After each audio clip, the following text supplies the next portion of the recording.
Bentar ya, kita mau record. Selamat malam ke Bapak Ibu semua. Malam ini kita akan mengundang Bapak Ketut Weda Sugama, seorang penggiat ekoenzim yang sudah cukup lama berkecimpung di dunia pertanian. Pengalaman beliau meliputi penanaman padi menggunakan ekoenzim dan selama masa pandemi, beliau memperhatikan dan mempelajari berbagai metode pertanian organik lainnya. Saat ini, beliau mengelola kebun organik di hotel tempat beliau bekerja, serta kebun pribadi beliau di Gunung Salak, Bali. Beliau memiliki berbagai pengalaman tentang manfaat ekoenzim dalam meningkatkan kualitas kehidupan dan menjaga kelestarian alam. Beliau berharap dapat berbagi pengetahuan dan pengalamannya dengan Bapak Ibu semua. Mari kita dengarkan sharing beliau.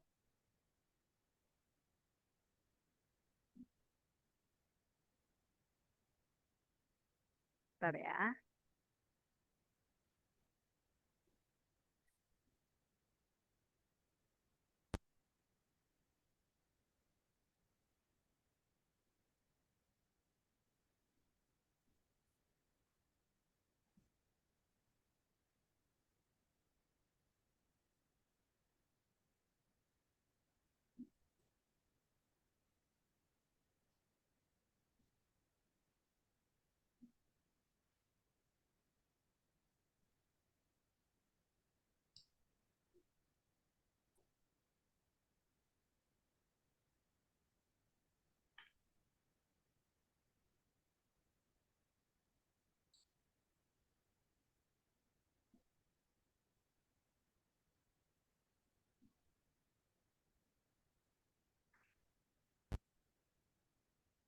Silakan, Pak Weda.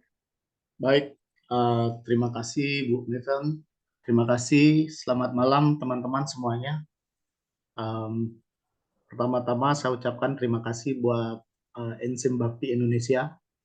Kebetulan ada Pak Ming di sini ya, sudah memfasilitasi saya dan memberikan kesempatan untuk berbagi sharing pengalaman tentang apa yang kita lakukan di lingkungan, terutama dengan ekoenzim. Ya, ini merupakan suatu yang luar biasa menurut saya, dan saya yakin teman-teman yang ada di sini sudah melakukan juga. Ya, kalau kita bicara ekoenzim, saya yakin semua teman-teman yang join pada malam ini sudah buat ekoenzim, benar nggak? Tadi Pak Tri juga bilang udah bikin banyak sama Bu Trami, dan ada di sini Gus Norma dari Bali. Itu suatu yang luar biasa karena manfaatnya memang betul-betul bisa kita rasakan, ya, baik itu untuk rumah tangga, kesehatan, untuk lingkungan, pertanian, peternakan, hampir semua sektor ya bisa kita atasi dengan ekoenzim. Ekoenzim seperti Bapak Ibu ketahui, cairan sejuta manfaat ya. Padahal bahannya sangat simple ya. Kalau orang-orang pada umumnya bilang sampah, tetapi kalau kita di komunitas ekoenzim nggak pernah bilang sampah. Justru kita sangat menghargai sisa-sisa dari kulit buah dan sayuran yang mana kita proses sebagai ekoenzim, di mana kalau sisa kulit buah atau sayuran itu berakhir di TPA, itu akan menjadi momok yang uh, sangat tidak bagus ya. Mungkin next Bu slide-nya. Jadi pada saat malam ini kita akan mengolah sharing tentang cara pengolahan sampah berbasis sumber, khususnya sampah organik ya. Karena pada dasarnya sampah-sampah selain sampah organik atau anorganik itu merupakan sampah pabrik ya. Jadi seperti plastik, kertas, metal, yang lain-lainnya itu adalah sampah buatan pabrik. Jadi cara pengolahannya gimana ya, kita kembalikan ke pabrik. Ya. Jadi ini dong. kalau sampah Sampah organik ini sampah ini adalah sampah ciptaan Tuhan ya. Jadi hampir semua sampah organik ini adalah sampah ciptaan Tuhan yang mana kita harus kembalikan ke alam. Tetapi kita harus tahu metode pengolahannya. Nah, di sini seperti dilihat di slide ini ada beberapa metode pengolahan sampah organik berbasis sumber seperti kompos, mungkin Bapak Ibu udah tahu caranya. Kemudian ada biopori, ada BSF, yaitu maggot, kemudian ekoenzim. Ya, kebetulan saya kenal ekoenzim itu berawal dari saya suka berkebun ya. Saya iseng searching, saya iseng buat pupuk yang organik karena kebetulan saya tidak menggunakan pupuk konvensional. Jadi saya kenal ekoenzim itu sekitar tahun 2018 dan itu pun metode formula buat ekoenzim itu tidak seperti sekarang karena dulu itu memang betul-betul saya ingin tahu aja dan itu saya fungsikan untuk di kebun. Nah, setelah ketemu sama komunitas enzim bakti Indonesia, komunitas yang lain-lain itu ternyata manfaat dari ekoenzim itu banyak sekali. Jadi bisa digunakan untuk kesehatan, untuk rumah tangga, untuk peternakan, untuk perikanan, pertanian. Jadi di sini kita akan sharing ya tentang apa sih manfaat ekoenzim, kenapa harus ekoenzim. Next, Bu. Kita sangat bersyukur ya bisa ketemu walaupun saya bisa ketemu sama Dr. Joen aja, sesuatu yang luar biasa. Saya mendapatkan banyak sekali pengalaman setelah ketemu Dr. Joen, yang mana seperti Bapak Ibu ketahui, ekoenzim itu ditemukan oleh Dr. Sukon, yang kemudian diperkenalkan secara luas oleh Dr. Joen. Ya, saya yakin teman-teman di sini semuanya sudah pernah ketemu Dr. Joen dan mendapatkan banyak sekali pengalaman yang penting buat lingkungan dan buat kita sendiri. Jadi saya sendiri sangat bersyukur sekali bisa ketemu sama beliau. Next, Bu. Nah, di sini sampah organik itu kalau misalnya kita tidak olah dengan benar, bisa menyebabkan sesuatu yang sangat bahaya sekali. Di antaranya bisa membentuk gas metana, ya karena penimbunan sampah organik yang bercampur dengan anorganik, apalagi nanti kena air hujan dan lain-lain itu seperti Bapak Ibu ketahui sering sekali ada kebakaran dan lain-lain di TPA. Itu salah satunya penyebabnya adalah karena sampah organik dan anorganik itu dicampur. Ya. Nah, kemudian produksi air lindi juga kalau misalnya kita nggak olah air lindi yang bercampur dengan sampah anorganik itu bisa menyebabkan polusi yang terjadi di tanah dan air juga. Begitu juga dengan pencemaran udara, yang mana sudah pasti akan menimbulkan penularan penyakit, ya, lalat akan bermunculan, kemudian tikus dan lain-lain. Nah, kerusakan ekosistem pun bisa disebabkan karena salah memanage, salah mengolah sampah organik. Ya. Next, Ibu. Nah, kami kebetulan di Bali dulu tahun 2019 pernah berkunjung ke TPA dan kami melihat bahwa TPA di Suwung Bali itu sangat-sangat tidak bagus ya. Jadi sampah itu semuanya tercampur. Seperti nanti kita share di video berikutnya. Di sini di Suwung, di TPA Suwung ini ada sekitar 450 pemulung. Ya.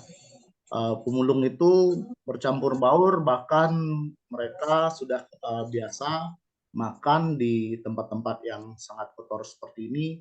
dan yang paling miris itu baunya sampai radius yang lumayan jauh. Nah, di sini kami treatment dengan ekoenzim sehingga ini merupakan suatu solusi untuk mengatasi bau dan pencemaran yang ada di TPA. Jadi kami bekerja sama dengan Damkar, ya Dinas Pemadam Kebakaran, yang disupport dengan mobilnya. Kemudian kami lakukan penyemprotan ekoenzim di TPA Swung. Silakan diputar videonya, Bu.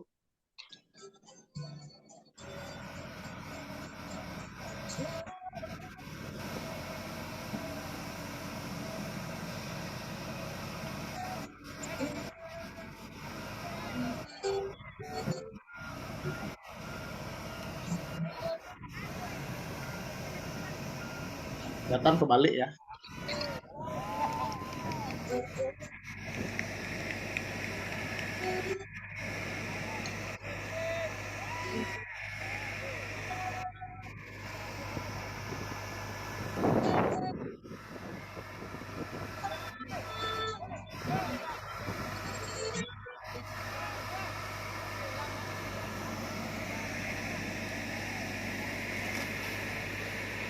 Ini kita lakukan penyemprotan selama sebulan di TPA Swung. Terjadi beberapa fenomena yang luar biasa ya. Dari bau itu drastis berkurang, dan begitu juga dengan polusi. Yang paling unik yang kita alami pada saat itu ketika melakukan penyemprotan pertama kali itu, para pemulung itu dia pada ketakutan dan lari menjauh dari lokasi penyemprotan. Tetapi setelah kita ingatkan bahwa cairan yang kita semprotkan ini adalah ekoenzim, yaitu cairan ramah lingkungan yang mana tidak sama sekali berbahaya buat kesehatan, justru sangat bagus buat kesehatan. Nah, setelah itu besoknya kita nyemprot, mereka bersedia disiram oleh mobil damkar ini, dan mereka bilang biasanya bau badan dari pemulung itu yang bergelut di sampah itu sangat keras setelah disemprot dengan air ekoenzim dari damkar. Jadi tidak ada bau lagi. Begitu juga dengan penyemprotan berikutnya, para pemulung selalu minta disemprot. Nah, seperti itu. Next, Ibu. Setelah tahu manfaat dari ekoenzim, kami selalu memperhatikan sampah-sampah, terutama sampah-sampah yang bisa kita buat untuk ekoenzim seperti kulit buah dan sayuran. Kami bersama komunitas selalu mendatangi tempat-tempat usaha yang menyediakan jus atau sayur-sayuran. Jadi kita selalu ambil sampahnya bersama komunitas dan kemudian kita olah menjadi ekoenzim. Ini salah satu video kita bersama teman-teman di Bali yang melakukan rutinitas setiap saat ketika kita mendengar ada kulit buah dan sayur, kita selalu ambil, walaupun sebanyak apa, dan kita selalu olah sebagai ekoenzim. Nah, ini videonya, silahkan diputar, Bu. Itu yang luar biasa ya.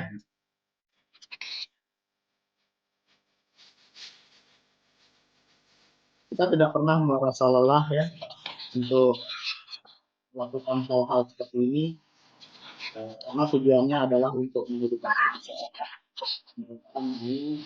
mengolah organik yang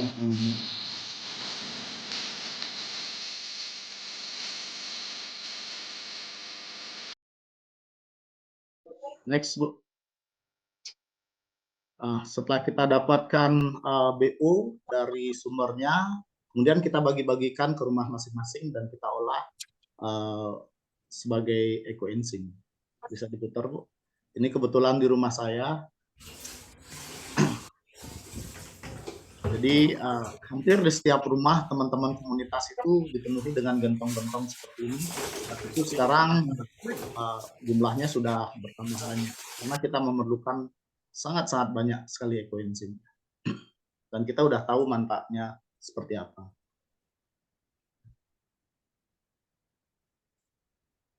Ya, Bapak Ibu, seperti diketahui, manfaat utama ekoenzim itu bisa mengurai polusi yang ada di air, tanah, dan udara ya. Dan ini yang sudah kita lakukan ya. Kalau kita di Bali atau di rumah tangga masing-masing itu selalu melakukan treatment air, baik itu sungai atau di got-got. Kemudian dengan bercocok tanam kita menggunakan ekoenzim, secara otomatis racun-racun atau zat kimia yang ada di tanah itu bisa terurai. Kemudian polusi pun juga berkurang ya, dan ini bisa meningkatkan kesuburan hayati mikroba ya. Jadi mikroba-mikroba yang ada di tanah itu justru akan tambah banyak sehingga kita tidak memerlukan pupuk konvensional. Ya seperti yang dibilang sama Bu Trami tadi, kita bisa irit dan dompet kita bisa tebal. Bapak Next, Bu. Ibu yang tidak berkepentingan, tolong di-unmute ya. Tolong di-mute ya. Ya, kami selalu mendampingi petani, kami selalu mensupport petani dimanapun petani itu berada di Bali. Kami selalu support dengan ekoenzim ya, karena kami sudah tahu bahwa ekoenzim itu manfaatnya bagus sekali di pertanian. Ya.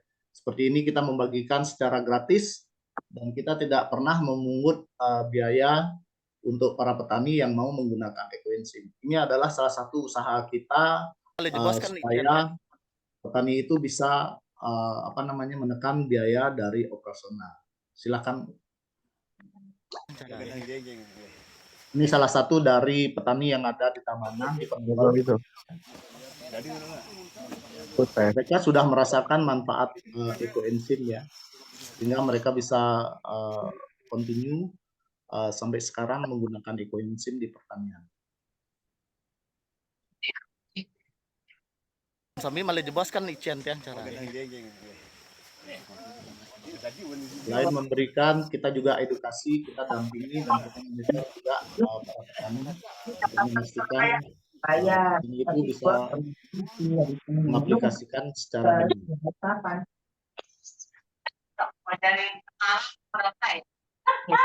Teman-teman yang tidak berkepentingan, tolong suaranya di-mute aja. Teman-teman yang tidak berkepentingan, suaranya di-mute ya. Dibantu mute aja Bu, dibantu mute. Saya share ini kebetulan kebun saya ekoenzim dari 2018 ya. Bisa dilihat perubahannya dari kebun yang memang betul-betul gersang sekali. Awalnya dulu kebun yang saya dapatkan ini adalah kebun pohon sengon ya. Jadi mungkin Bapak Ibu tahu pohon sengon itu ketika ditanam akan memakan unsur hara yang ada di tanah itu mungkin sampai kering ya, sehingga kalau kita mau nanam kembali pastinya kita akan perlu nutrisi atau pupuk-pupuk yang banyak untuk mengembalikan kesuburan tanah. Nah, saya sangat beruntung bisa ketemu dengan ekoenzim, sehingga dengan semprot ekoenzim terus kemudian kita tanam ampas ekoenzim, saya mendapatkan perubahan yang bagus sekali di kebun kita. Boleh diputar videonya Bu, ini tahun 2019.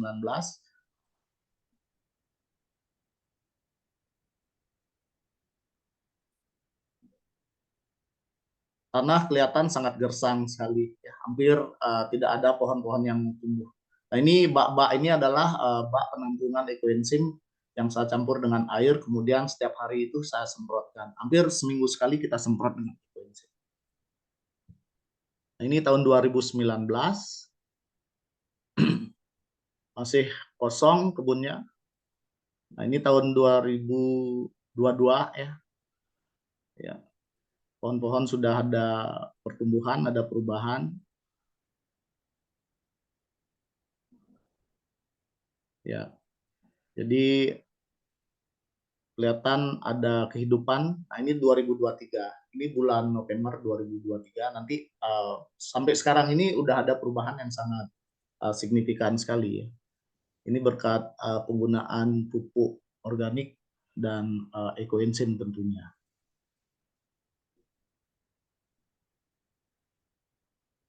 Jadi kebun saya kelihatan sangat hijau sekali sekarang. Yang sebelahnya ini adalah salah satu dari sahabat kami dari Kedisan Tegalalang Gianyar. Beliau menggunakan ekoenzim di sawah ya. Jadi beliau sering membandingkan antara padi yang ditanam dengan ekoenzim dan padi kimia. Silahkan diputar Bu. Jadi perbedaannya sangat signifikan sekali. Perbandingan ketinggian dari Ini yang masing-masing. menggunakan Kalau yang organik, niki saat pindah tanam akarnya nike dicabut. Seperti ini, perakaran sangat panjang, warna tanah hitam, terus memegang tanah, perakarannya sangat kuat. Seperti ini, dengan perlakuan kompos dan pupuk organik cair. Nah, sekarang untuk yang non organik kita bisa ambil. Nah, bisa dibandingkan tanahnya sangat sedikit. Ini saat pindah tanam akarnya ditiris, pucuknya dipotong, tanamnya juga lebih banyak. Yang ini yang organik tanam tunggal, 1 dan 2 atau 2 batang. Nah, bisa dilihat perbandingan tanahnya seperti ini. Ini tampak lebih kuat dan akar lebih banyak menyerap nutrisi tanah.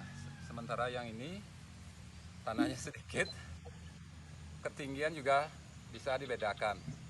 Niki bibit sama niki. Bisa dibedakan perbandingannya. Ketinggian, lebar daun, jumlah anakan, kemampuan untuk memegang unsur hara, mencari unsur hara itu sudah bisa kita bedakan. ya sangat beda sekali ya penggunaan dari pupuk alami atau organik dan penggunaan pupuk kimia. Jadi manfaatnya dan rasanya pun sangat berbeda sekali. Next. Nah ini kebetulan di kebun di tempat kerja saya sangat bersyukur sekali owner bisa menyediakan kebun, jadi saya sambil kerja sambil berkebun. Kebun ini saya treatment dengan ekoenzim dan saya juga menggunakan pupuk biodinamik ya. Bisa diputar Bu.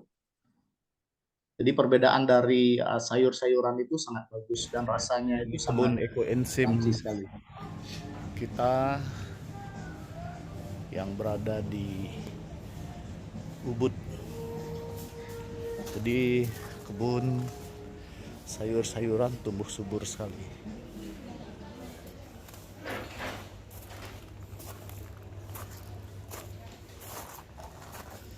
Ada cauliflowers, tomat, sudah mulai berbunga ya. Pari, jadi pari bagus sekali, tubuhnya subur, dan kebun kita ini dirawat menggunakan ekoenzim dan juga biodinamik.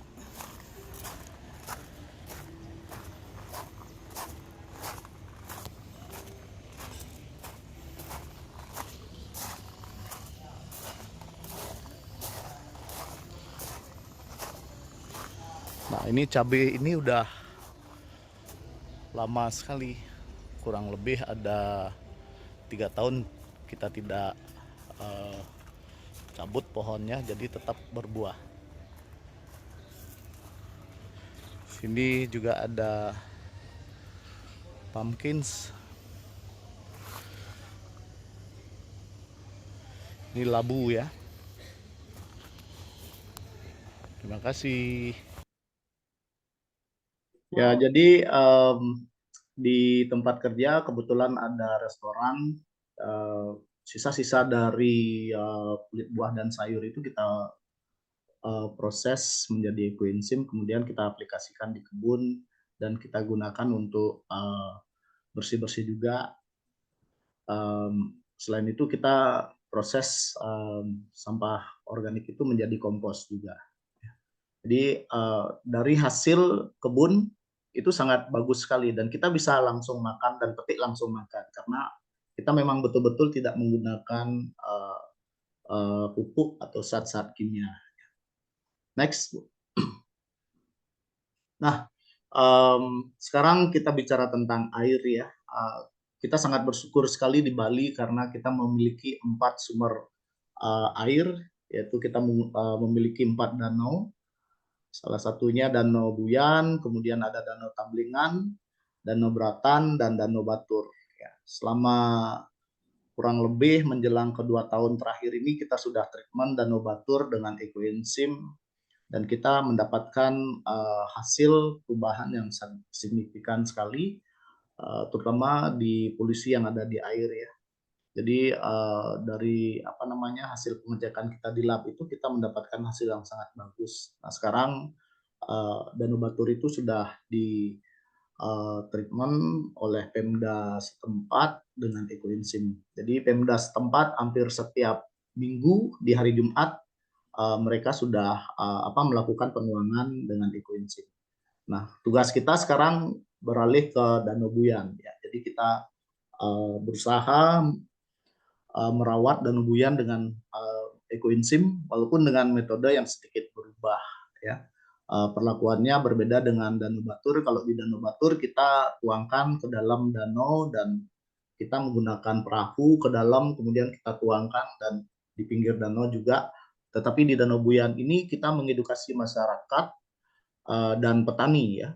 Karena pada dasarnya pencemaran yang terjadi di Danau Buyan ini kebanyakan datangnya dari rumah tangga dan kemudian dari penggunaan pupuk kimia yang berlebihan di pertanian. Jadi kami di sini ada Gus Norma, ada teman-teman dari Pancasari, ada Pak Wayan Gabler, ada Pak Ming juga. Kita lagi gencar-gencarnya mengedukasi petani yang ada di Danau Buyan, kemudian para masyarakat yang ada di sekitarnya, sehingga kita bisa mengurangi jumlah polusi yang ada di Danau Buyan. Next. Nah ini kegiatan kita pada saat kita melakukan penuangan di Danau Buyan ya, bersama komunitas yang ada di Bali. Silakan diputar Bu.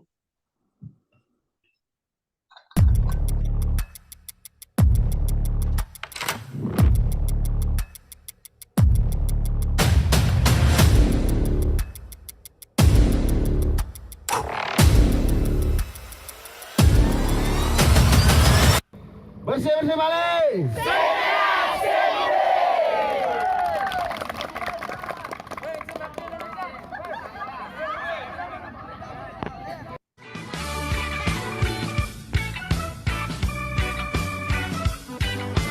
Hey bergerak dari pulau dewasa, wujudkan alam asli Bali penuh taksu. Jangan mundur apalagi menyerah, gangster dan bidadari bersih-bersih Bali. Hey bergerak dari pulau dewasa, wujudkan alam asli Bali penuh taksu. Jangan mundur apalagi menyerah, gangster dan bidadari bersih-bersih Bali. Berjuanglah gangster dan bidadari.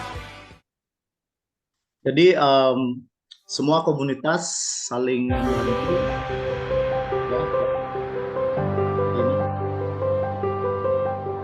Ini kita kembali. Ini banyak. Selamat pagi, Ada ada di sekitar Danau 30. Buyan. Jadi hari ini kita mau penuangan ekoenzim. Tadi sudah bersih-bersih sampah plastik. Kita mau Danau Buyan juga seperti Danau Batur. Jadi sudah diterapi, kualitas air menjadi baik. Jadi nanti akan mengikat kimia-kimia yang ada di sini, terutama yang dari tanaman-tanaman para petani yang masih memakai pupuk kimia. Jadi tetap semangat, kita akan kerjakan ini selama 3 tahun.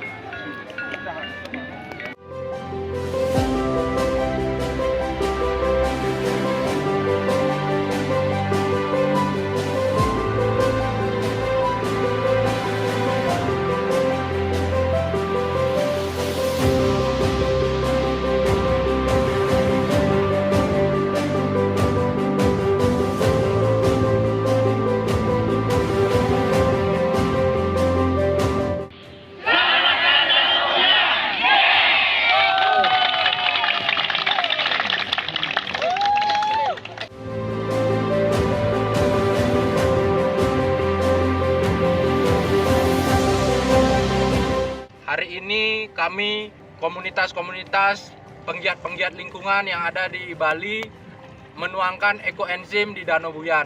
Langkah ini adalah sebagai langkah awal kita untuk memperbaiki kualitas air yang ada di Danau Buyan. Ini akan berlangsung selama 3 tahun. Mari memulai dengan langkah-langkah kecil. Salam lestari, rahayu, hormat, dan sandi.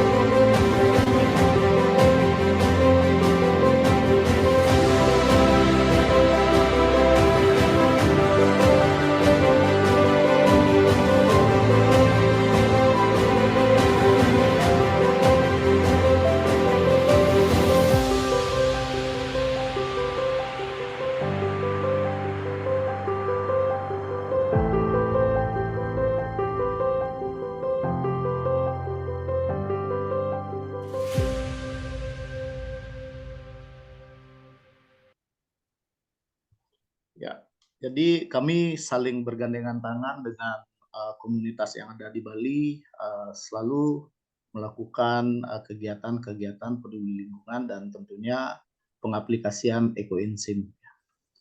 Next, Bu.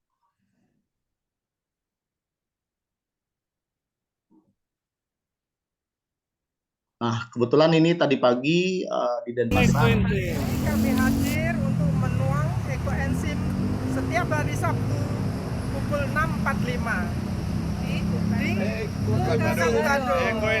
Terima kasih para relawan. Ayo kita tuang ekoenzim. Ayo.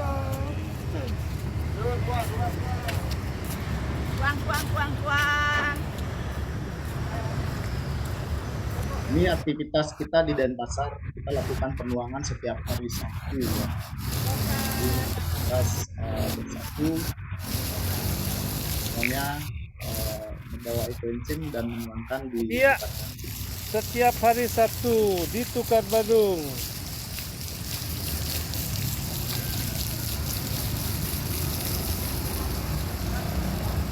Para relawan yang begitu semangat. Ya. Sebentar singkat, tidak mengganggu kegiatan yang lain. Terima kasih Dr. Budo.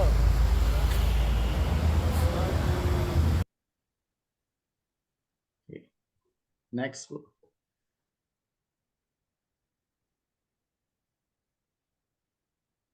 Ya, seperti yang saya bilang dari awal itu pada saat pandemi kita semuanya mengalami kesusahan ya, baik itu dari ekonomi, kemudian dari virus yang menyebar, ya di pemerintah pun juga sama. Ya, kita ada kendala pada saat itu dengan disinfektan.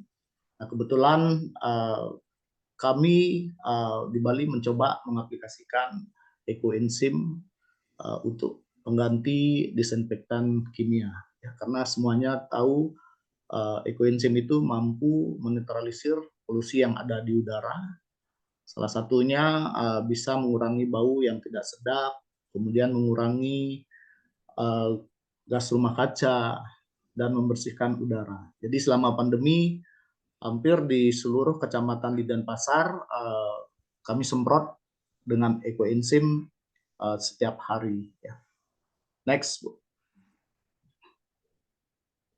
Nah, ini kita mengedukasi dan kita juga bekerja sama dengan aparat, baik itu TNI, kepolisian, kemudian Pemda setempat, dan jajarannya. Jadi kita selalu sharing tentang apa sih manfaat ekoenzim, kenapa kita bisa menggunakan ekoenzim, dan kita bisa mengenal ekoenzim ini sebagai cairan yang serbaguna. Ya. Silakan Bu, ini sharing saya bersama TNI. Videonya kecil ya.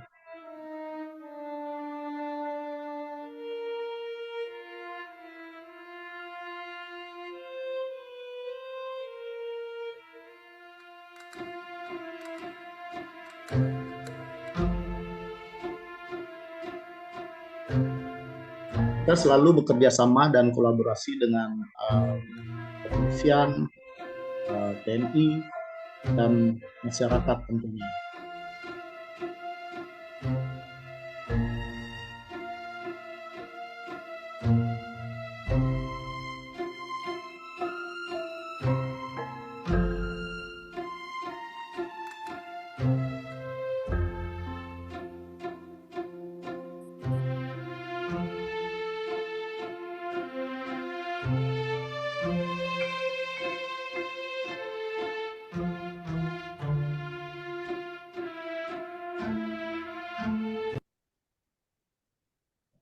Ya, seperti itu. Nah, ini kita melakukan penyemprotan dengan menggunakan water cannon di salah satu pasar yang ada di Badung, di Kedonganan. Kemudian ini yang di sebelah di depan kantor Bupati Badung. Silakan bisa diputar, Bu.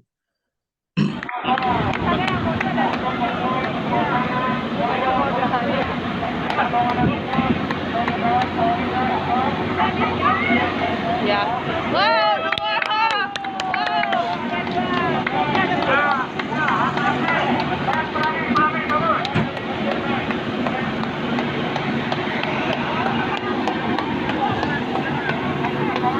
Sebelah ini kebetulan di depan kantor Bupati Badung ya.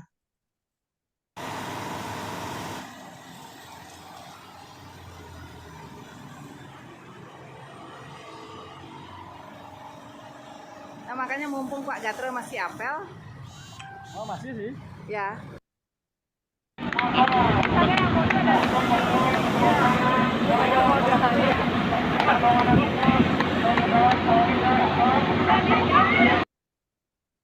Nah, di pasar Kedonganan ini awalnya pasar ini adalah pasar ikan ya, jadi tentunya baunya sangat pusing sekali.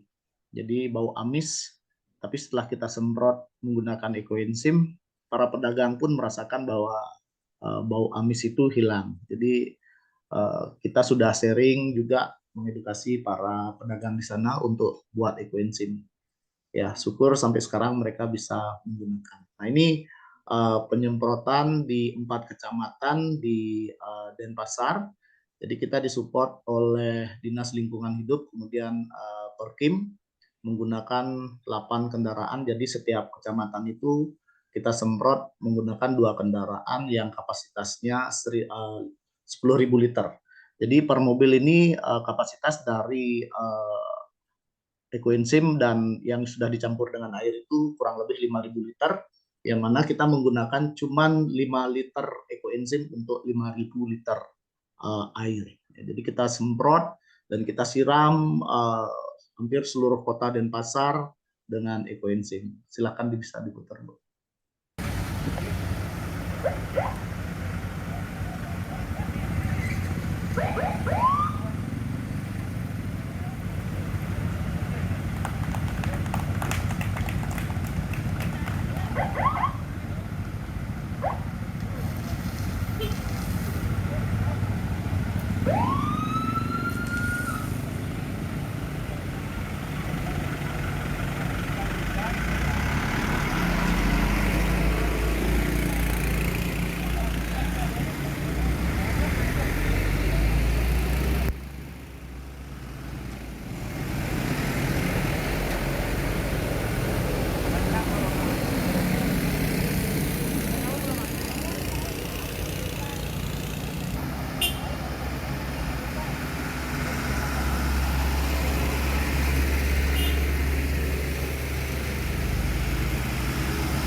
Ini kita lakukan penyemprotan selama pandemi di seluruh kota Denpasar.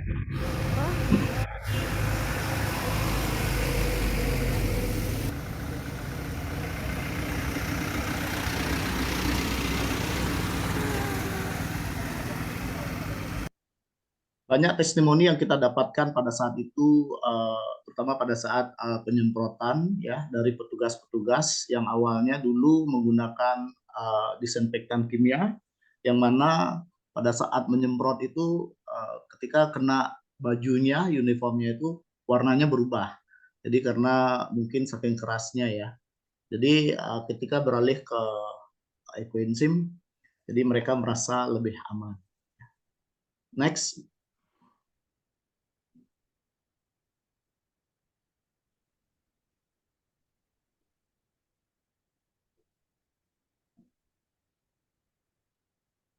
Bisa di-play. Nah, ini aktivitas kami bersama anak-anak muda di Bali, selalu bergandengan tangan, berkumpul, membuat ekoenzim.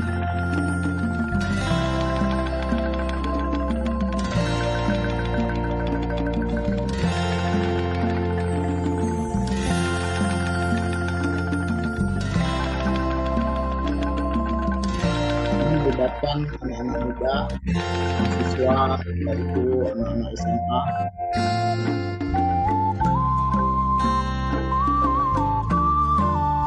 Lalu kita sharing tentang pemanfaatan ekointip.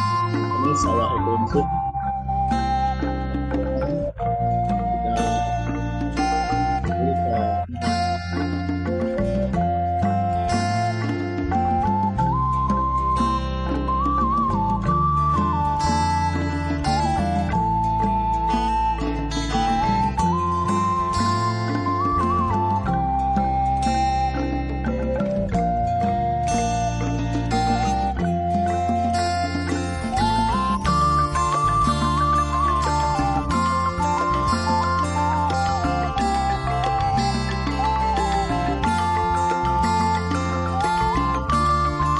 Kami pun merasa sangat nyaman ya, yang awalnya dulu mereka pada saat bercocok tanam itu mereka merasa setelah menggunakan ekoenzim justru gatal-gatal itu sudah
ya.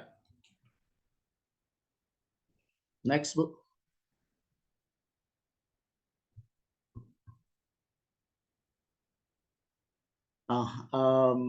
Ini salah satu dari komunitas kita di Bali ya.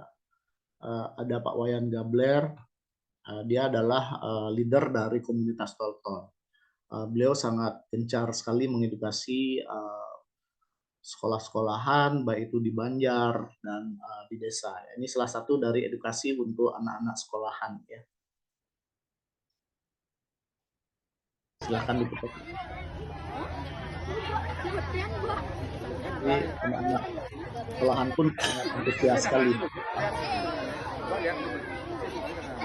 Karena ekoenzim itu adalah dia bisa mengurai segala jenis kimia.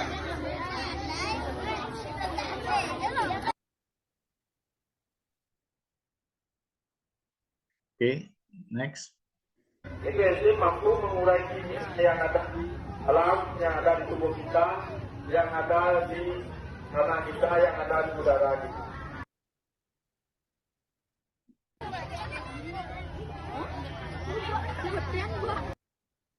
Next. Ya, kami sangat bersyukur sekali ya bisa ketemu Dr. Joen dan Pak Mingtou. Sangat berjasa sekali karena beliau selalu memandu kami dan tentunya menerjemahkan dari materi-materi yang diberikan Dr. Joen. Ya, ini awal dari kegiatan kita offline di Bali pada saat kelas nutrition.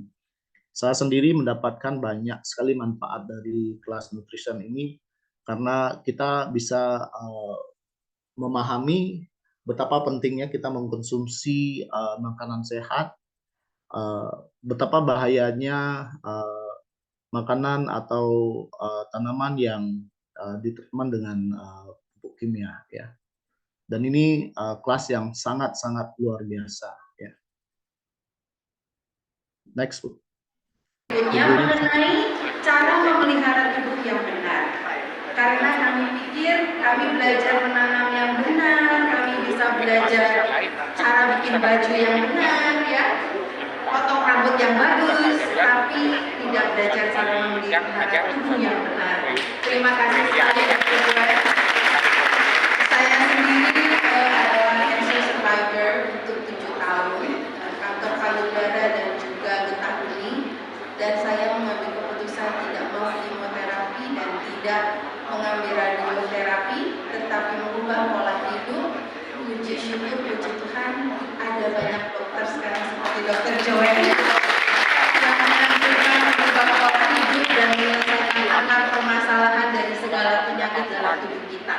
Bukan hanya mengobati akibatnya saja atau penyebab, tapi penyebabnya yang harus diperbaiki dari sistem tubuh kita masing-masing. Thank you so very much. Oke, next. Nah, ini salah satu kelas ya, aktivitas pada saat kelas kita juga diajarin beberapa resipi dan pengenalan gimana caranya membedakan sayur-sayuran dan buah-buahan yang organik dan anorganik. Ini sangat bermanfaat sekali menurut saya. Silahkan. 记得我们烤的时候我们是要用粗的两嘎烧里面，harus Jadi saya nggak bisa masak juga.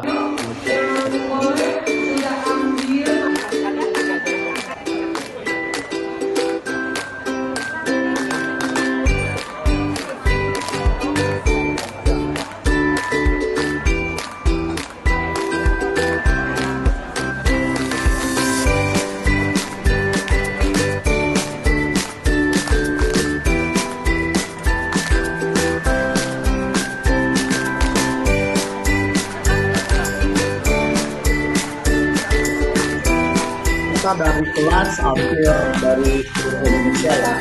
tempatnya dengan penuh syukur.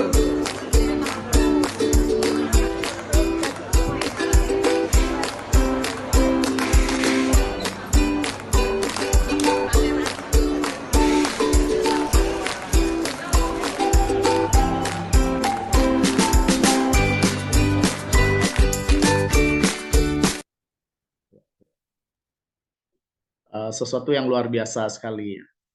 Kita mendapatkan pengalaman yang sangat-sangat berharga. Next, Bu. 记得我们烤的时候我们是要用粗的两嘎。 Nah, ini video dari yang kita dapatkan dalam sedikit pembelajaran tentang biodinamik, di mana kita menyayangi alam, di mana kita bisa berinteraksi dengan lingkungan. There's so much that we don't know about the natural world. There's so much we can't even imagine. Nature works in ways that we can't even fathom. Biodynamics asks you to imagine things that seem impossible. Biodynamic farming is simply farming in service of life.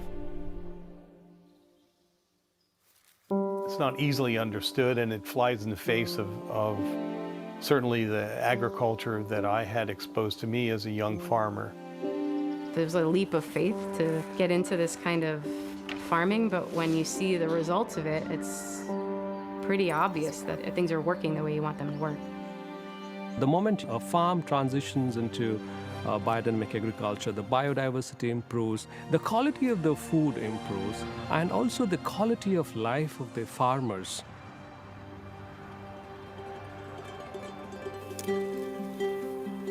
It starts with all of the good tenets of organic farming. We're not spraying anything that is toxic. No herbicides, pesticides, so on and so forth.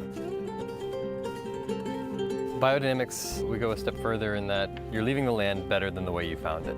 At the end of every season, our soil is more fertile than the year before. It's regenerative farming. We look at the whole farm as an organism. Human beings, plants, animals, cows and sheep, birds and insects, frogs, the life in the soil, geese, ducks. We see them as part of this entire farm ecosystem. Every species around us has a meaning and purpose. You're no longer at war with your environment, out there trying to kill bugs and weeds, and all of a sudden they're working for you. This is how we need to look at how we're going to produce our food, being part of life on the earth, not conquering life on earth.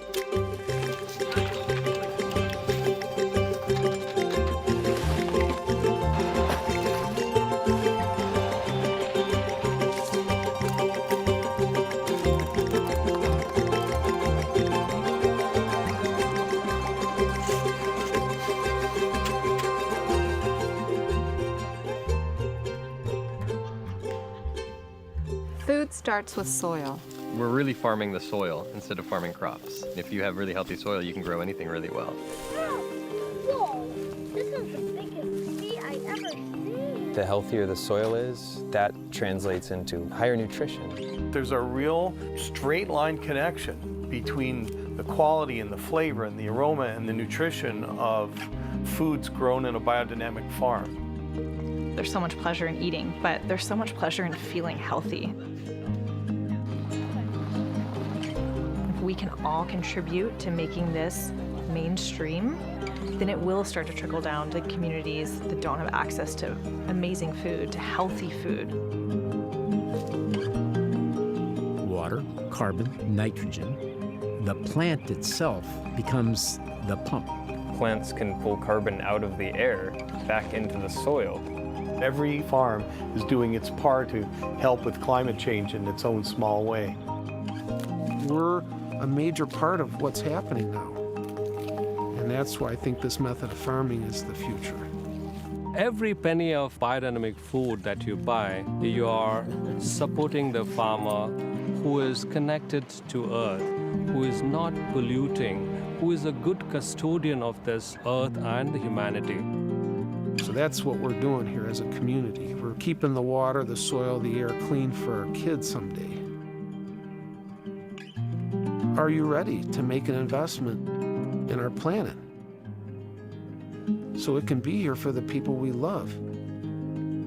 Because that's what it takes.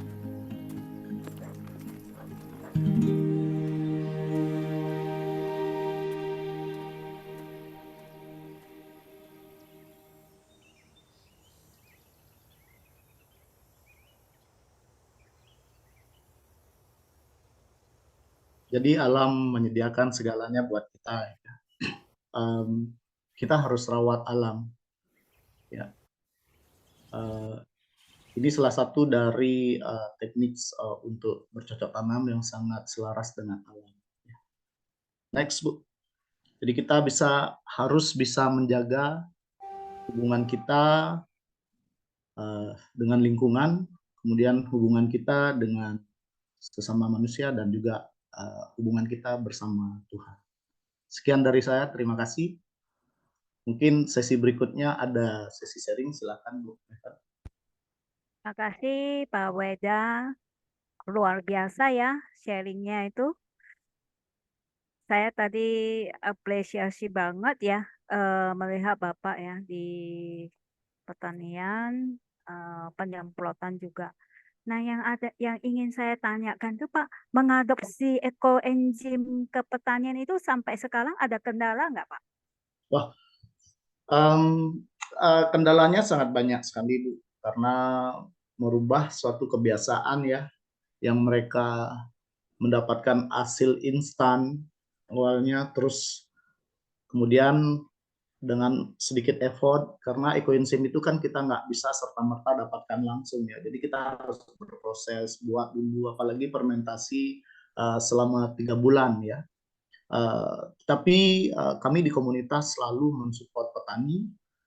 Siapapun petani yang memerlukan ekoenzim, kita support secara gratis ya, tanpa kita pungut bayaran, sehingga motivasi seperti ini juga menjadi suatu yang positif buat petani, sehingga petani itu merasa didampingi dari segi biaya pun juga bisa berkurang. Kami pun juga sangat-sangat bertanggung jawab kadang-kadang kalau misalnya ada permasalahan. Tentunya kalau pertanian itu nggak bisa seperti kita mencetak kue ya. Jadi pertanian itu sangat complicated sekali, apalagi kita berhadapan dengan hujan, dengan kondisi alam, kemudian dengan ekosistem yang ada di alam, ya. Mungkin boleh dibilang seperti hama. Nah, itu menjadi challenge kita, ya. Tetapi kami tidak pernah akan menyerah dan selalu melakukan inovasi-inovasi sehingga kita bisa memupuk kepercayaan petani itu untuk kembali bercocok tanam yang selaras dengan alam. Seperti itu. Hasil penggunaan ekoenzim di pertanian itu Pak berbanding dengan penggunaan pupuk kimia gitu, apakah lebih signifikan hasilnya gitu Pak? Dari awal itu sudah pasti akan ada penurunan, ya. Penurunan hasil itu sudah pasti. Karena apa? Dari yang seperti saya bilang tadi itu, dari mereka menggunakan pupuk instan. Contohnya kalau ada kendala, ada hama, mereka tinggal semprot dengan pestisida dan kendalanya udah selesai. Tetapi mereka belum pernah paham betapa bahayanya penggunaan pestisida dan pupuk kimia. Nah, ini yang perlu kita pahami, karena hasil itu sangat relatif, ya. Artinya bukan berarti hasil yang banyak itu mendapatkan kualitas yang bagus. Kadang-kadang hasil yang banyak kualitasnya tidak bagus, ya. Dan sebaliknya hasil yang sedikit tetapi sangat bermanfaat buat kesehatan. Seperti itu. Kalau boleh tahu Pak, progresnya yang seperti ini itu butuh berapa lama Pak effortnya itu Pak? Kalau berubah dari, kalau saya di kebun saya udah hampir 5 tahun lebih, ya. Biasanya sih idealnya 3 tahunan. Ya. Karena kita harus memperhatikan kualitas dari tanah, kemudian air dan udara, ya. Pencemaran itu kan selalu ada di tanah, air dan udara. Ya, jadi saya akan sangat senang sekali ketika petani itu mau merubah metode pertaniannya dia. Jadi kita nggak sungkan-sungkan untuk mensupport seperti itu. Luar biasa, benar. Kalau begitu Pak, gimana cara Bapak mengedukasi? Soalnya setahu saya Bapak kan kerja nih. Bagaimana itu pembagian waktunya Pak? Kan kerja, terus harus lagi mengedukasi petani, terus bertanam lagi. Gimana itu Pak? Ya, Biar kita juga bisa ikutan seperti Bapak, sambil kerja, sambil bertanam, bercocok tanam, kemudian bisa edukasi lagi. Ayo, sharing Pak. ya, Silakan. tentunya seperti yang saya bilang, saya nggak sendiri, Bu, ya. Di sini ada banyak komunitas yang mensupport kami, ya. Salah satunya seperti Gus Norma dari Bersih-Bersih Bali, kemudian ada Pak Wayan Gabler dari Tol-Tol, ada Arya dari Social Project, ada Trust Warrior, dan banyak-banyak sekali. Jadi kita memang set seolah-olah kita bagi-bagi tugas, tetapi tentunya sedikit apapun kesempatan itu kalau ada pasti kita manfaatkan untuk berbagi seperti itu. Jadi kita memang kolaborasi dan bergandengan tangan, walaupun mereka fokusnya bukan di pertanian, tetapi kalau mereka sudah mengaplikasikan ekoenzim, baik itu disemprotkan ke udara atau ke air dengan seperti yang Bapak Ibu lihat tadi, menyiramkan ekoenzim ke danau dan ke sungai, itu sangat bermanfaat sekali menurut saya, ya. Paling tidak kita bisa mengurangi zat-zat yang tidak kita perlukan pada tanah, air, dan udara seperti itu. Baik, ya itu yang ke pertanian ya. Ini ada satu pertanyaan dari Bu Losinta. Pembelian ekoenzim untuk tanaman seperti terong, cabai, dan lain-lain berapa kali dalam 1 minggu atau 1 bulan? Apakah Bapak pernah memiliki pengalaman untuk tanaman seperti ini? Silakan Pak. Ya, kebetulan di kebun di tempat kerja saya sering sekali kita, karena itu kebutuhan, ya, terong itu kebutuhan kita. Tetapi yang paling penting kita perhatikan adalah kualitas dari soilnya, tanahnya, kemudian airnya, itu yang paling penting, ya. Kalau masalah penyemprotan, ketika nanti tanah kualitasnya sudah bagus, itu nanti penggunaan dari ekoenzim itu sangat minim sekali. Tetapi kalau untuk memulai itu kita bisa gunakan perbandingan 1:1000, kemudian itu bisa diaplikasikan dengan kocor, kemudian disemprot dengan ke tanaman langsung atau ke udara. Ya. Itu bisa kita lakukan seminggu sekali. Ya. Tapi tolong diperhatikan karena dari pengalaman itu banyak teman-teman yang melakukan aplikasi yang salah ya. Makanya tadi saya bilang airnya itu harus diperhatikan karena kadang-kadang ada teman-teman yang menggunakan air PDAM. Nah, itu airnya mengandung kaporit. Jadi itu harus diendapkan dulu. Tidak bisa kita langsung campur ke ekoenzim kemudian disemprotkan. Ya. Jadi itu sangat berpengaruh sekali ke tanaman kita. Dan kita juga akan harus bisa mengecek sesekali kualitas dari tanah kita. Ya. Jadi kalau misalnya punya pH meter bisa dicek pH-nya sehingga kita bisa tahu seberapa banyak kita membutuhkan ekoenzim atau kalau memang sudah bagus kita nggak perlu tambahkan lagi. Baik, Bu Losali Amelia, mungkin itu aja kah yang mau ditanyakan? Silakan kalau umpamanya ada lagi pertanyaan. Baik, jika ada pertanyaan lagi, silakan ya di chat room boleh atau raise hand ya Bapak Ibu. Terima kasih Pak Weda, luar biasa ya sharingnya dan komunitasnya ya. Tadi saya melihat bersih-bersih untuk danau di Bali. Mungkin kita boleh sharing sebentar dengan Pak Gus Norma. Silakan Pak Gus Norma. Pak Gus Norma hadir kan?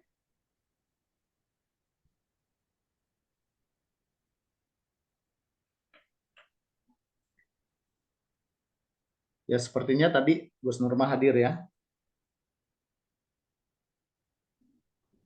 Mic-nya dibuka. Silakan Pak.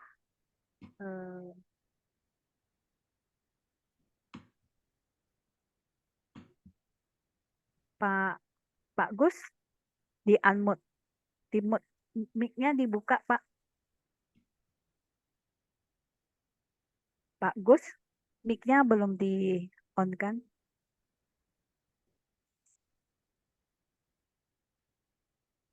Pak Agus? Mungkin belum hadir ya. Saya masih cari-cari.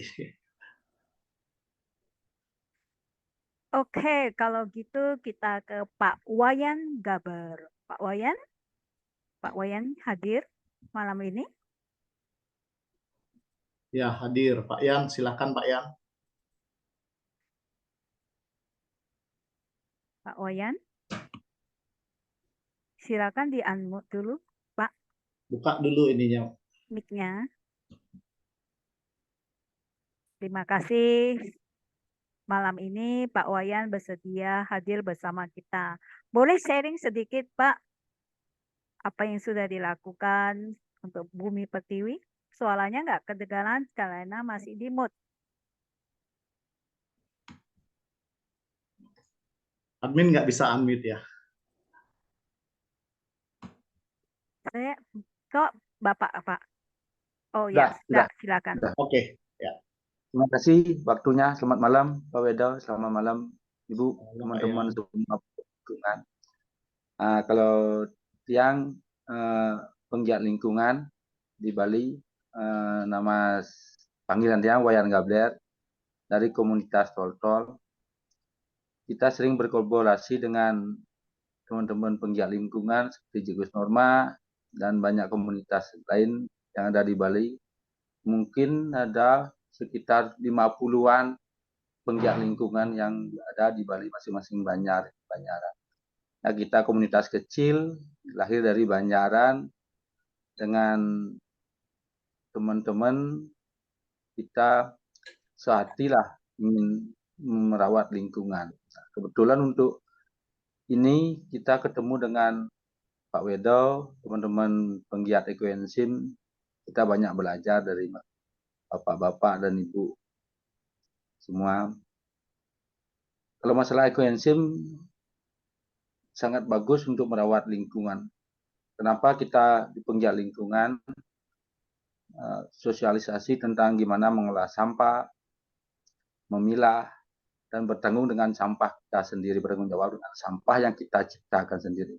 Salah satunya adalah gimana mengolah sampah organik menjadi lebih bermanfaat untuk lingkungan. Ini salah satunya kita sosialisasikan ke anak-anak sekolah, ke warga untuk sebelum menjadi sampah, biar buah, sisa, sayur, semua diolah menjadi ekoenzim.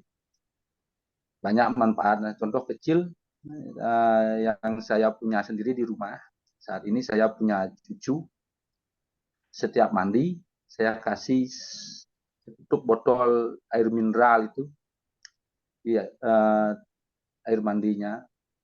Untuk pilek, batuk sampai hari ini dia berumur 1 tahun 9 bulan, tidak pernah kena batuk dan pilek sampai hari ini.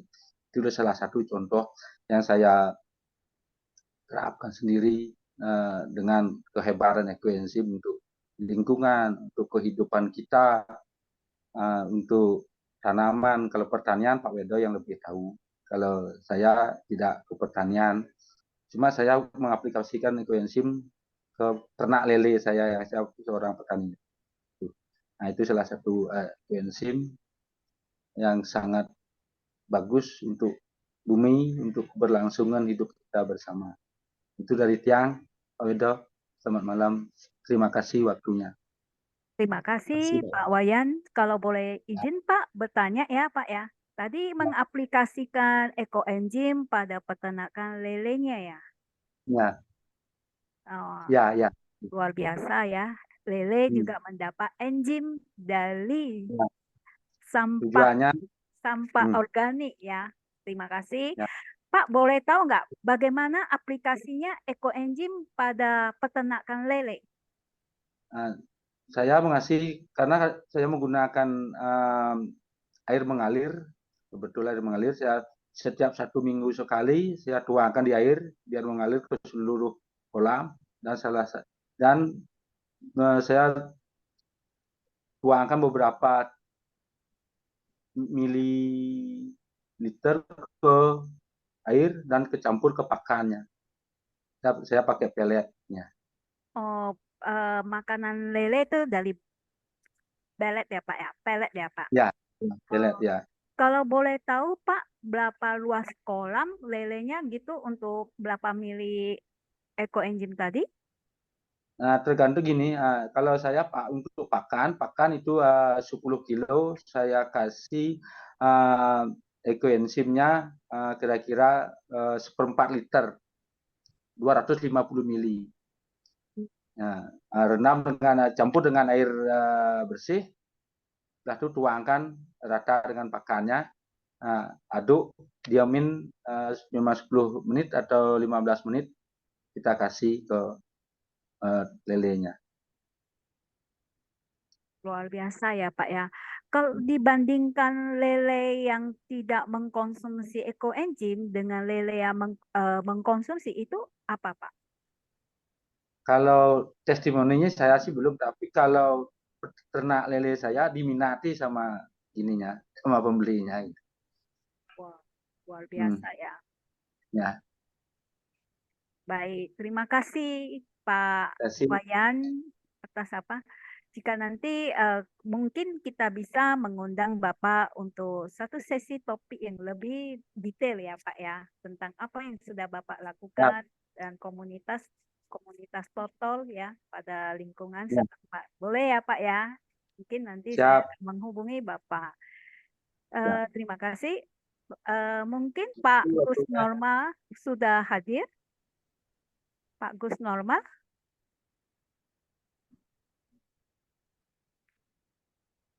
Pak Weda mungkin bisa WA chat Pak Gus, mungkin dia belum siap atau bagaimana?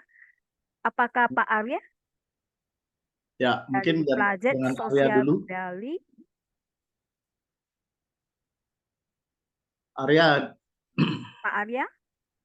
Pak Arya hadir nggak ya? Pak Arya? Apakah Pak Arya Utama ini, Pak Weda? Sepertinya Pak Arya juga tidak hadir. Tidak hadir ya. Ya. Oke. Saya hubungin Gus Nurma juga. Tadi beliau hadir. Mungkin ada kegiatan lain.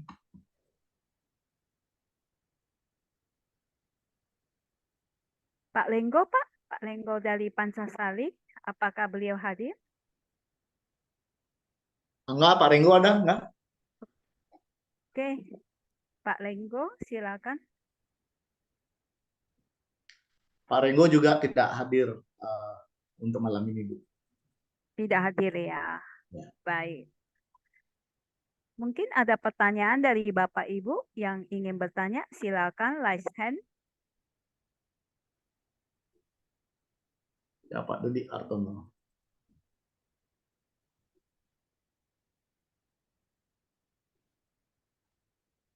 Silakan Ya, Pak Dodi. silakan Pak Dedi. Silakan Pak Dedi di unmute dulu.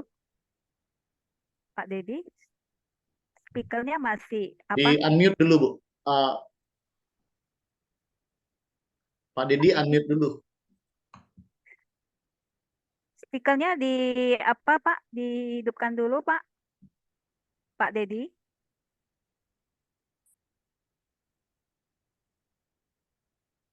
Oh, settingnya mungkin, Bu. Pak, dari Bapak Ya, baru bisa. Oke, ya. Suara saya ya. Ya. Terima kasih, Bu Ya, Mepan. silakan Pak Dedi. Selamat malam.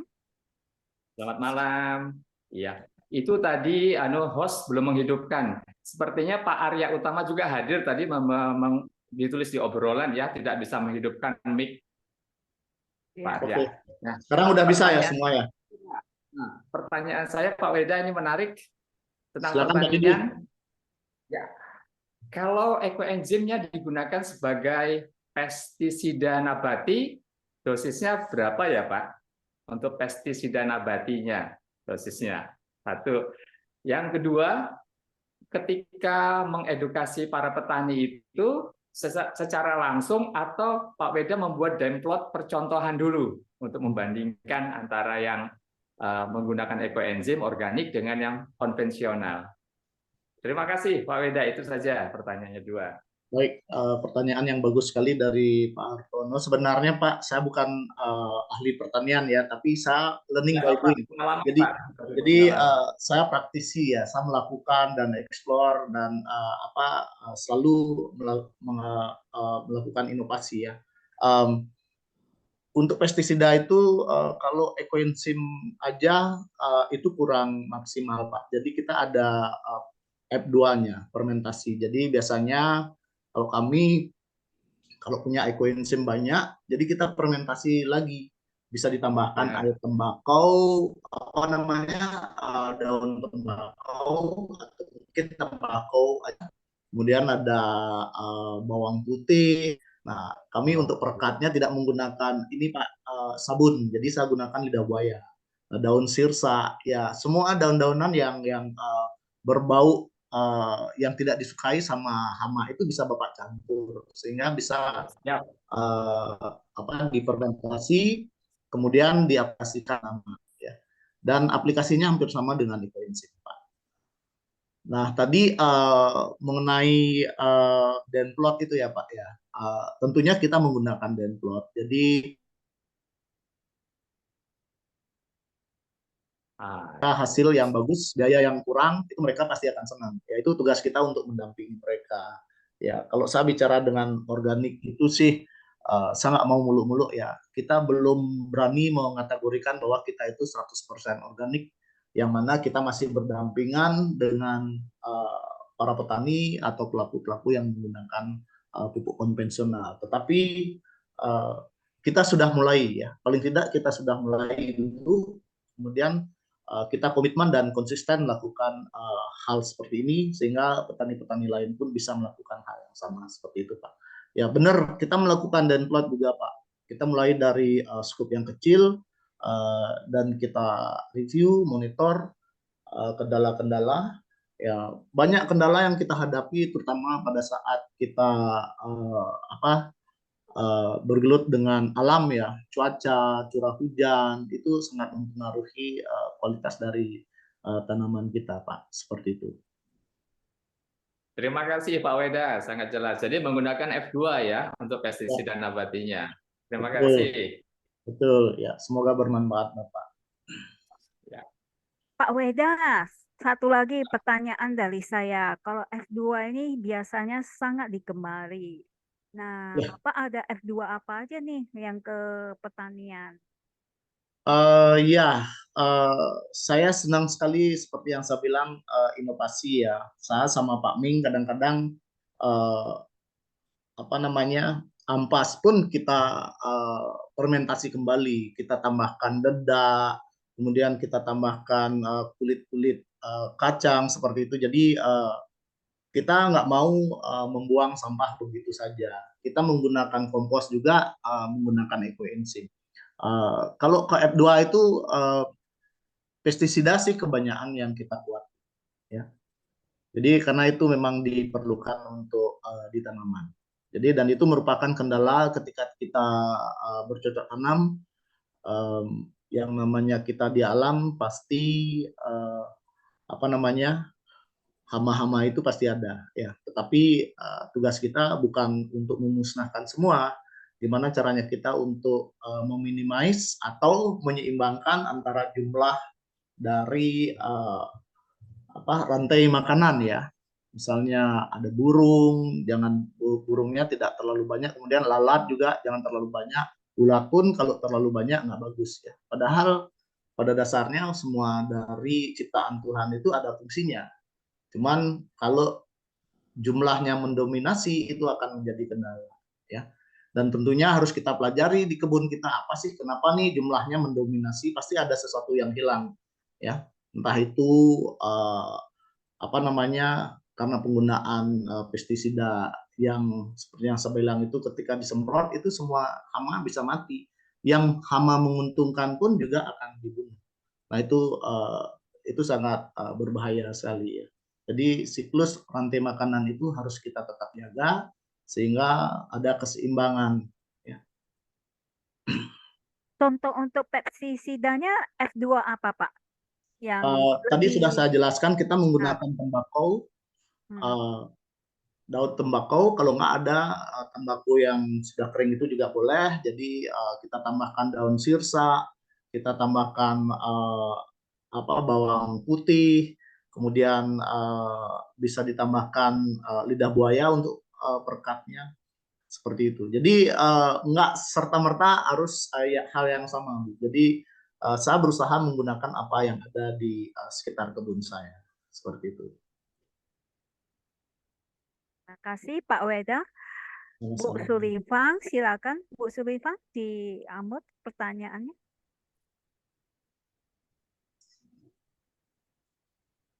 Kok nggak bisa unmute ya?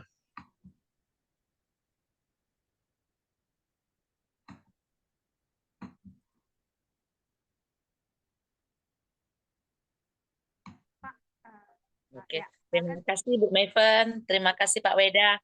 Pak Weda, saya tadi mau nanya, Pak Weda tadi kan ada bilang pembagian ekoenzim kepada para petani. Nah, yang dibagikan kepada para petani itu yang pertama apa F2? Semuanya Bu. Jadi selain membagikan, kita juga ajak petani untuk berusaha membuat ya. Karena kita pingin biar petani itu bisa mandiri ya, tidak ketergantungan terus menerus ya. Jadi ekoenzim murni pun kita kasih ampasnya, kita kasih juga, dan kemudian kalau misalnya ada kendala kita berusaha memberikan yang terbaik seperti pestisida F2 seperti itu. Nah itu pun kita masih dalam berproses Bu ya. Itu bukan serta-merta penyelesaian. Kita masih mempelajari juga. Seperti kemarin kita ada kendala dengan walang sangit, itu jumlahnya lumayan banyak dan itu sangat mempengaruhi dari tanaman. Nah, setelah kita pelajari dan ternyata ya itu keseimbangan dari ekosistem itu tidak ada. Ya. Jadi ada salah satu dari rantai makanan yang terputus sehingga jumlah walang sangit itu bisa mendominasi. Ya. Seperti itu. Gini Pak Weda, kalau misalnya Pak Weda tadi cerita tentang apa pembagian F1, mungkin pertama kali kan kita sambil edukasi para petani itu tetap memproduksi EE. Nah, kemudian berapa sih pembagian Pak Weda ke petani itu dalam kuantiti yang berapa gitu? Apa maksudnya RT-nya terus RT-nya yang bagi atau kita langsung ke petani langsung? Kalau di Bali itu ada sistem subak namanya, ya. Setiap sawah, kelompok sawah itu dibawahi dengan oleh salah satu pemimpin yang disebut Pekaseh. Dan di Pekaseh itu ada subak. Subak ini adalah yang punya tugas untuk pembagian air. Jadi berdasarkan kelompok itu. Jadi kebetulan kemarin itu kita ada beberapa tempat yang kami menyediakan ekoenzim. Ya, artinya seberapa banyak mereka memerlukan kita sudah siapkan seperti itu. Jadi kita nggak ada batasin jumlahnya atau mungkin harus laporan seperti itu, tidak ya, karena selain digunakan untuk di pertanian, kami juga menyediakan ekoenzim buat para petani untuk di rumah juga ya. Ya seperti yang saya bilang tadi itu tentunya mereka juga ikut berbuat seperti itu. Ya bahkan ada beberapa petani yang sudah melakukan, mereka sudah bisa mandiri, jadi tidak boleh dibilang tidak berhubungan lagi sama kami, ya. Jadi dia sudah bisa mandiri buat ekoenzim sendiri untuk F2 pestisidanya sendiri dan melakukan bercocok tanam sendiri juga, ya seperti itu.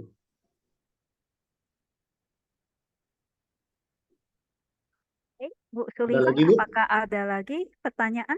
Mungkin sinyalnya. Ya. Bu Sulifan.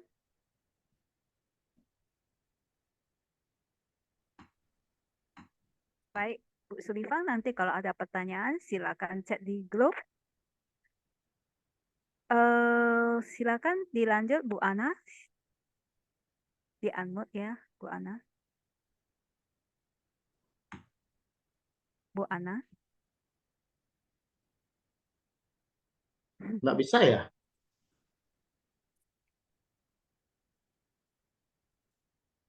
Ya, silakan Bu Ana.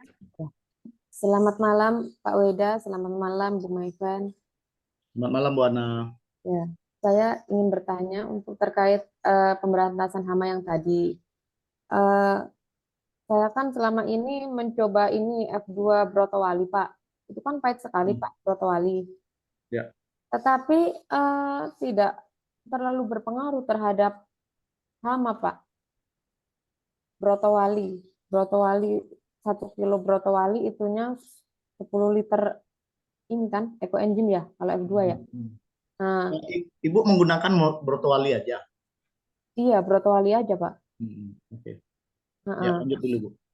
Terus kalau misalkan nih menggunakan apa tadi tembakau, untuk 1 kilo tembakau itu berapa? Apakah harus menggunakan ekoenzim ya, bukan direndam dengan air ya Pak?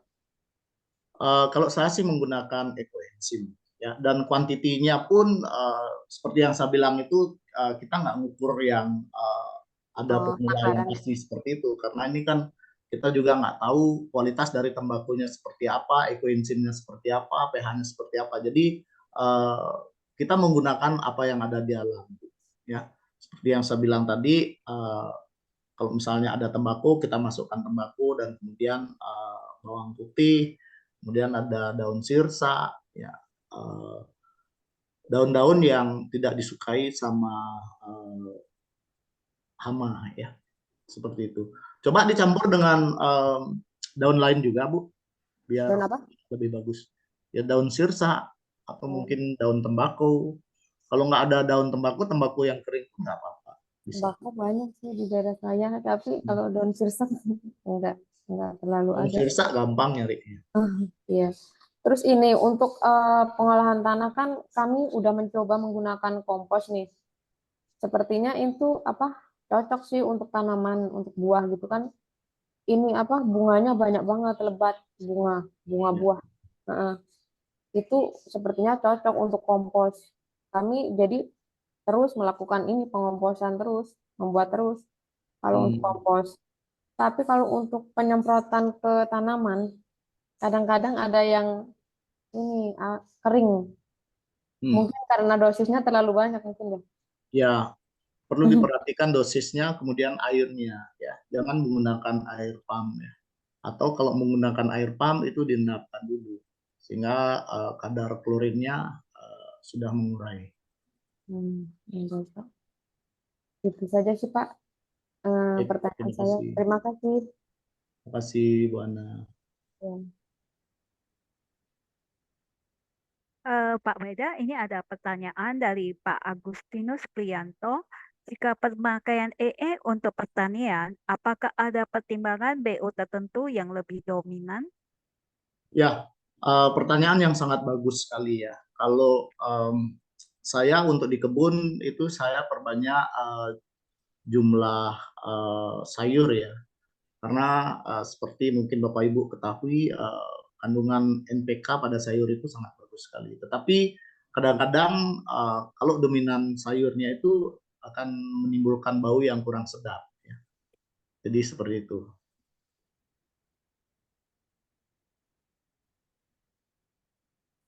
Begitu ya Pak Prianto.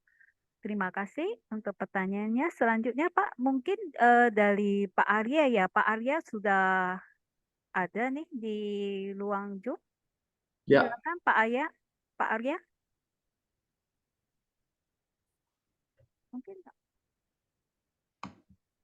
Pak Arya mana nih Pak Arya? Pak Arya Utama ya. Ya, silakan Pak Arya. Selamat malam, ini baru bisa on mic. Oke. Tadi saya bertanya di kolom chat, mungkin Pak Weda bisa share tentang yang peternakan di Bali, kan banyakan babi dan sapi kemarin kena virus gitu Pak Weda. Terima kasih. Ya, baik ya. Sebenarnya kita bergerak sama. Saya sama Pak Arya dengan komunitas lain itu kemarin kita mendampingi beberapa peternakan yang kebetulan terjangkit virus ya, AFC ya. Jadi salah satu dari peternak babi di Desa Ban, Karangasem itu hampir semua peternak itu mengalami masalah yang sama. Jadi terpapar virus, babi mereka mati banyak sekali. Dan sebelumnya 2 tahun yang lalu juga ada salah satu dari teman saya, beliau adalah pengusaha dari Bandung. Nah, beliau memiliki farm di Kintamani di Selulung. Nah, waktu itu kita kasih ekoenzim dan beliau mengaplikasikan ekoenzim baik itu untuk sanitasi, kemudian diteteskan di minuman dari babi itu hasilnya sangat bagus sekali. Nah, ini kita share juga di peternak yang ada di Ban ya. Jadi testimoni yang kita dapatkan sangat bagus sekali. Ada beberapa peternak yang ternaknya bisa diselamatkan. Begitupun juga dengan penyakit di sapi. Jadi mulut dan kuku kemarin kita ada beberapa peternak yang kita support dan hasilnya sangat bagus sekali. Jadi mereka juga sudah membuat ekoenzim sendiri dan menggunakan ekoenzim sendiri. Nah, di ayam pun sama. Jadi biasanya bau dari kotoran ayam itu sangat keras sekali ketika menggunakan ekoenzim di kandang untuk sanitasi kandangnya, untuk penyemprotan di kotorannya itu bisa mengurangi amoniak yang ada di kandang dan kotoran dari ayam. Jadi ekoenzim ini memang luar biasa. Terima kasih. Terima kasih sudah mengingatkan Pak Arya. Ya. Terima kasih Pak Arya, Pak Weda. Ini ada pertanyaan dari Levi. Pak Weda mohon tanya, F2 pestisida nabatinya untuk aplikasi dicampur air dengan konsentrasi berapa atau pakai yang murni? Kita harus melihat case yang terjadi ya. Kalau misalnya karena kalau pestisida itu terlalu banyak juga itu bisa menyebabkan daun menguning ya. Jadi karena seperti kita ketahui sifat dari ekoenzim itu adalah asam ya, pH-nya di bawah 4 itu harus kita cairkan kembali ya. Tapi lihat juga pohon apa nih yang mau kita treatment. Misalnya kalau yang pohon keras gitu, kita lebih pekat sedikit tidak apa-apa. Tetapi misalnya kalau sayur-sayuran atau terong gitu ya, usahakan ya satu berbanding 1000 pun sudah efektif ya.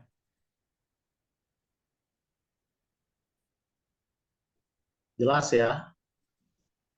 Begitu ya, Pak.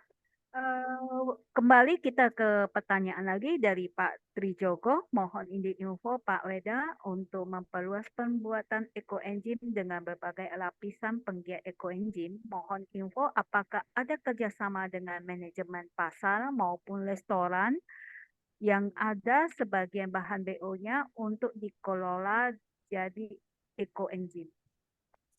Ya, di video saya awal-awal itu adalah kolaborasi kami dengan beberapa perusahaan ya. Kita mengedukasi, kebetulan saya di hotel, jadi kita sharing sama beberapa hotel-hotel juga bahwasannya sisa dari kulit buah dan sayur itu kita bisa manfaatkan untuk ekoenzim. Kemudian ekoenzim itu bisa kita aplikasikan ke baik itu STP atau got atau tanaman atau kebun ya. Di sini tim kita Pak Yang Gabler dan Gus Norma Arya juga sering sekali dapat undangan ke hotel-hotel untuk mengedukasi karyawan untuk menggunakan untuk mengolah sampah organiknya menjadi ekoenzim ya. Dan ini sudah kita lakukan di pasar pun juga kadang-kadang karena kita gini ada di mana-mana dan banyak sekali ya komunitas yang membuat ekoenzim. Jadi ketika kita ke pasar itu ngelihat sesuatu itu pasti kita ingin ngambil dan kita share di grup juga. Ketika ada BO banyak di mana di share pasti ada yang ngambil seperti itu. Dan perusahaan-perusahaan pun pengusaha-pengusaha baik itu jus atau restoran ketika dia memiliki BO dia akan share ke kita. Dan kebetulan kita juga memasukkan beberapa karyawan hotel yang biasanya bisa berbagi BO ke kita seperti itu.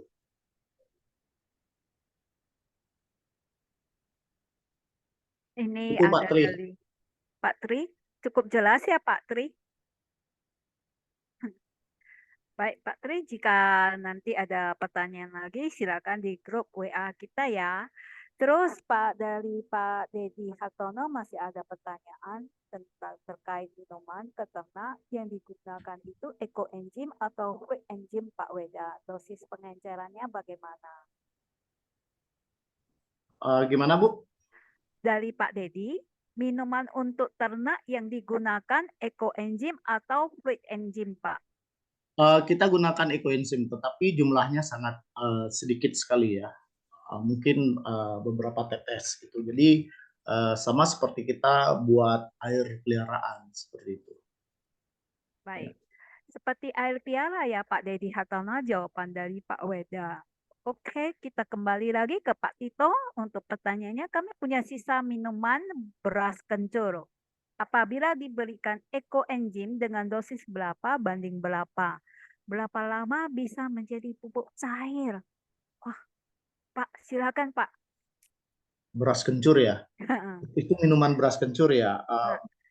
Saya kebetulan belum pernah ya. Mungkin boleh dicoba Pak, karena jujur saya belum pernah menggunakan mencampur ekoenzim dengan beras kencur ya. Jadi mohon maaf, boleh coba Pak. Mungkin nanti kalau misalnya mau diminum ya. Kalau dari pertanyaan Pak, diberikan ekoenzim dengan dosis berapa untuk menjadi pupuk cair? Ya, belum pernah ya kita menggunakan beras kencur sebagai pupuk cair atau katalisator pupuk cair pada lingkungan. Iya, saya belum pernah, mohon maaf Pak, itu. Mungkin boleh dicoba Pak.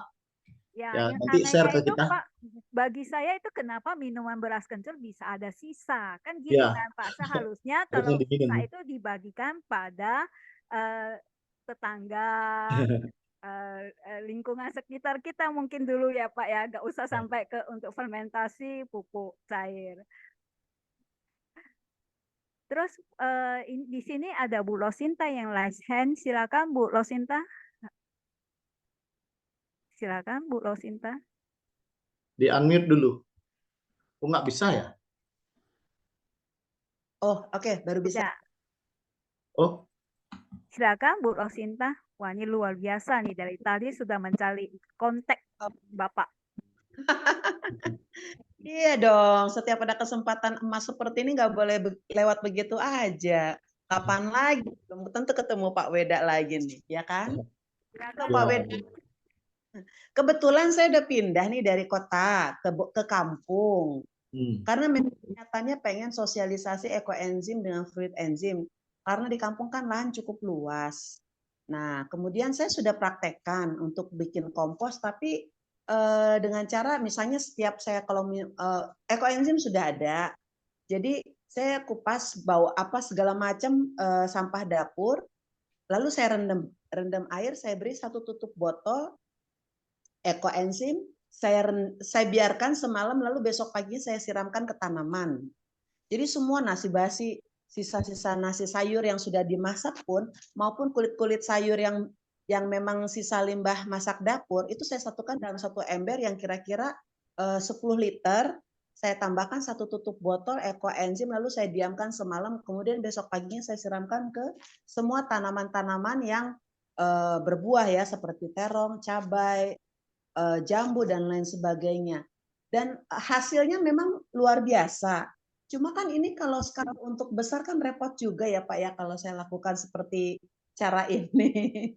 Yang lain yang lebih praktis ada nggak Pak, sesuai dengan pengalaman Bapak yang saya tadi lihat dari perkebunannya itu luar biasa, sangat banyak sekali variasi tanamannya. Terus bagaimana supaya konsisten Pak dalam hal pemupukan dengan pupuk organik, seberapa banyak dengan luas seberapa hektar gitu Pak? Makasih. Ya, tadi saya sudah bilang juga ya, ketika nanti pada awal-awalnya itu memang kita memerlukan effort yang lebih Bu ya. Karena nantinya itu kita akan treatment tanah, air, dan udara, itu yang paling penting. Ya. Justru nanti setelah berjalan, ya, di kebun saya itu sekarang saya sudah nggak pernah memperhatikan, ya tiba-tiba aja saya bisa panen singkong, tiba-tiba saya ada panen pisang, tiba-tiba saya panen avokat, seperti itu. Karena apa? Setelah kita mentreatment dengan bagus, ya ketika kita bisa mengembalikan unsur hara, karena unsur hara dari tanah itu kan memang sudah ada, cuman dulu-dulu itu mungkin sudah habis dengan penggunaan konvensional, jadi itu harus kita kembalikan ya. Mungkin di situ perlu effort dulu Bu awal-awalnya, kemudian ke depan itu pasti akan lebih mudah ya. Ibu harus cek dulu pH tanah, dicek dulu. Jadi saya nggak bisa membandingkan karena setiap tanah itu kan beda-beda ya. Dari sawah satu ke sawah lain aja beda-beda. Jadi kita harus tahu juga tingkat polusi di sekitarnya, penggunaan zat kimia dan lain-lainnya. Jadi Ibu bisa cek, kalau Ibu punya pH meter dicek dulu. Ya, Ibu bisa measure di sana. Kalau misalnya terlalu asam, apa yang mesti kita lakukan ya, atau mungkin kalau terlalu basah apa yang mesti kita lakukan. Boleh nanti secara teknis saya kontak Bapak langsung, boleh ya Pak? Dengan senang hati berbagi Bu, mudah-mudahan bisa membantu ya. Sekali lagi saya bukan ahlinya ya, tapi saya senang berinovasi, senang coba-coba seperti itu ya. Oke, terima kasih Pak. Oh, yes, kalau melihatnya Pak ya, ada sawah, kemudian banyak padi, terus di samping dari sawah itu kan banyak air mengalir. Saya kadang-kadang punya pikiran pengen iseng ngeguyur 1 galon lem mineral yang 15 liter ekoenzim ke dalam aliran air yang ke sawah itu. Kira-kira kalau langsung main guyur gitu aja bahaya nggak Pak nanti? Gini Bu, kita mencoba di salah satu sawah dengan menggunakan sistem dripping ya.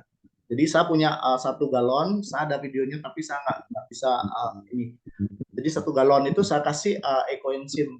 Nah kemudian kita dibalik ditutupnya itu kita taruh cotton bud sehingga dia dripping terus di aliran parit itu. Itu bagus sekali. Jadi tapi Ibu harus monitor terus-terusan, kadang-kadang itu macet ya, mungkin diganti cotton budnya atau mungkin dengan teknis yang lain. Ada teman yang menggunakan seperti selang infus gitu juga. Ya itu dripping itu bagus sekali ya. karena ekoenzim semakin banyak dicairkan semakin bagus kan. Baik, terima kasih. Ya. Oke. Cukup dari Ya cukup Bu, untuk saat ini Ya. terima kasih. Boleh, terima kasih Bu Losinta. Teman-teman, apakah ada lagi pertanyaan? Jika tidak ada, kita lanjutkan diskusi kita di WhatsApp Group. Siap. Karena sudah mendekati pukul 9 malam, izinkan saya menutup perjumpaan kita malam ini. Jalan-jalan ke Pulau Dewata, menikmati alam sungguh asri. Terima kasih pada Bapak Ibu semua yang di sini. Mari bersama terus lestarikan bumi Pertiwi. Menanam bunga, menanam pohon di taman. Harum semerbak menyegarkan hati. Dengan ekoenzim kita lawat alam semesta agar lingkungan tetap lestari. Terima kasih kepada Bapak Ketut Wega Sugama yang telah bersedia menjadi narasumber dan sharing bersama dengan kita. Terima kasih Pak Gus Norma, Pak Wayan Gaber, Pak Arya walaupun hanya sebentar. Terima kasih, selamat malam, sampai jumpa. Tanggal 28 kita akan hadir dengan narasumber Bapak Lobby Lumenta. Kenapa dia bisa diajak menjadi narasumber? Bersama dengan Ibu Liani Lumenta, kita dengar sharing beliau, sharing mereka, ekoenzim dalam kehidupan mereka, manfaatnya pada masalah kecelakaan, manfaat mereka dalam kehidupan sehari-hari. Tanggal 28 di jam yang sama seperti biasanya. Sampai jumpa Bapak Ibu semua. Terima kasih.